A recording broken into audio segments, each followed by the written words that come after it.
Injil Matius pasal yang pertama. Inilah daftar nenek moyang Yesus Kristus, anak Daud, anak Abraham. Abraham mempunyai anak Ishak. Ishak mempunyai anak Yakub. Yakub mempunyai anak Yehuda dan saudara-saudaranya. Yehuda mempunyai anak Peres dan Serah dari Tamar. Peres mempunyai anak Hesron. Hesron mempunyai anak Ram. Ram mempunyai anak Abinadab. Abinadab mempunyai anak Nahason. Nahason mempunyai anak Salmon. Salmon mempunyai anak Boas dari Rahab. Boas mempunyai anak Obed dari Rut. Obed mempunyai anak Isai. Isai mempunyai anak Raja Daud.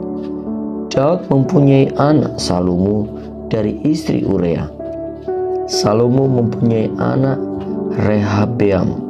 Rehabeam mempunyai anak Abia. Abia mempunyai anak Asa. Asa mempunyai anak Yosafat. Yosafat mempunyai anak Yoram. Yoram mempunyai anak Uzia. Uzia mempunyai anak Yotam. Yotam mempunyai anak Ahaz. Ahaz mempunyai anak Hizkia. Hizkia mempunyai anak Manasye. Manasye mempunyai anak Amon. Amon mempunyai anak Yosia. Yosia mempunyai anak Yekyonia dan saudara-saudaranya pada waktu pembuangan ke Babel.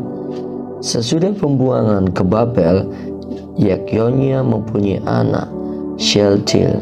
Shealtiel mempunyai anak Serubabel. Serubabel mempunyai anak Abihud. Abihud mempunyai anak Eliakim. Eliakim mempunyai anak Ashor. Ashor mempunyai anak Syadok.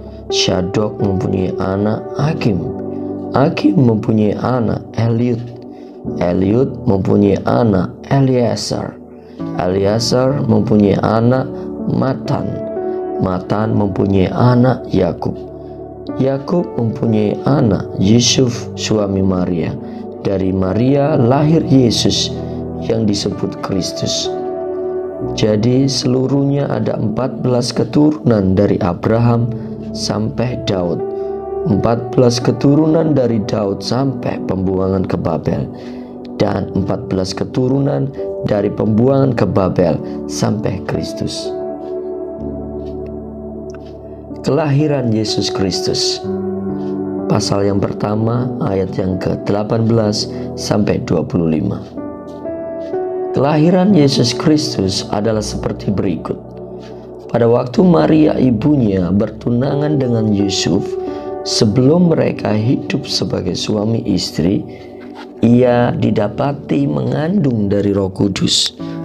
Karena Yusuf suaminya seorang yang benar dan tidak mau mencemarkan nama istrinya di depan umum, ia bermaksud menceraikannya dengan diam-diam. Namun ketika ia mempertimbangkan maksud itu, malaikat Tuhan tampak kepadanya dalam mimpi dan berkata, "Yusuf, anak Daud, janganlah engkau takut mengambil Maria sebagai istrimu, sebab anak yang di dalam kandungannya adalah dari Roh Kudus. Ia akan melahirkan anak laki-laki, dan engkau akan menamakan dia Yesus. Karena dialah yang akan menyelamatkan umatnya dari dosa-dosa mereka." Semuanya itu terjadi supaya digenapi yang difirmankan Tuhan melalui nabi. Sesungguhnya anak darah itu akan mengandung dan melahirkan seorang anak laki-laki, dan mereka akan menamakan dia Immanuel, yang berarti Allah berserta kita. Sesudah bangun dari tidurnya, Yusuf berbuat seperti yang diperintahkan malaikat Tuhan itu kepadanya. Ia mengambil Maria sebagai istrinya, tetapi tidak bersetubuh dengannya sampai Maria melahirkan seorang anak laki-laki, dan Yusuf menamakan dia Yesus. Matius pasal yang kedua. Orang-orang Majus dari timur. Ayat pertama sampai yang ke-12. Sesudah Yesus dilahirkan di Bethlehem di tanah Yudea pada zaman Raja Herodes, datanglah orang-orang Majus dari timur ke Yerusalem dan bertanya-tanya, "Di manakah dia, raja orang Yahudi yang baru dilahirkan itu? Kami telah melihat bintangnya di timur dan kami datang untuk menyembah dia." Ketika Raja Herodes mendengar hal itu, terkejutlah ia beserta seluruh Yerusalem. Lalu dikumpulkannya semua imam kepala dan ahli Taurat bangsa Yahudi. Kemudian dimintanya keterangan dari mereka, di mana Mesias akan dilahirkan. Mereka berkata kepadanya, "Di Bethlehem di tanah Yudea, karena demikianlah ada tertulis dalam kitab Nabi, dan engkau Bethlehem, tanah Yudea, engkau sekali-kali bukanlah yang terkecil di antara para pemimpin Yehuda, karena dari engkaulah akan bangkit seorang pemimpin yang akan menggembalakan umatku Israel." Lalu dengan diam-diam Herodes memanggil orang-orang Majus itu dan dengan teliti bertanya kepada mereka kapan bintang itu tampak. Kemudian ia menyuruh mereka ke Bethlehem, katanya, "Pergi dan carilah anak itu dengan teliti, dan segera sesudah kamu menemukan dia, kabarkanlah kepadaku supaya aku pun datang menyembah dia." Setelah mendengar kata-kata raja itu, berangkatlah mereka. Lihatlah, bintang yang mereka lihat di timur itu mendahului mereka hingga tiba dan berhenti di atas tempat anak itu berada. Ketika melihat bintang itu, mereka sangat bersukacita. Mereka masuk ke dalam rumah itu dan melihat anak itu bersama Maria, ibunya, lalu sujud menyembah dia.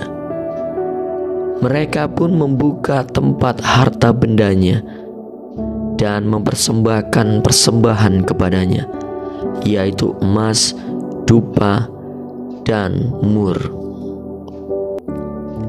Setelah diperingatkan dalam mimpi supaya jangan kembali kepada Herodes, pulanglah mereka ke negerinya melalui jalan lain. Menyingkir ke Mesir. Ayat yang ke-13 sampai 15. Setelah orang-orang Majus itu berangkat, tampaklah malaikat Tuhan kepada Yusuf dalam mimpi dan berkata, "Bangunlah, ambillah anak itu serta ibunya, larilah ke Mesir dan tinggallah di sana sampai aku berfirman kepadamu. Karena Herodes akan mencari anak itu untuk membunuh dia." Yusuf pun bangun dan mengambil anak itu serta ibunya malam itu juga, lalu menyingkir ke Mesir dan tinggal di sana hingga Herodes mati. Hal itu terjadi supaya dikenapi apa yang difirmankan Tuhan melalui nabi, "Dari Mesir kupanggil anakku." Pembunuhan anak-anak di Bethlehem. Ayat yang ke-16 sampai 18. Ketika Herodes tahu bahwa ia telah diperdaya oleh orang-orang Majus itu, ia sangat marah.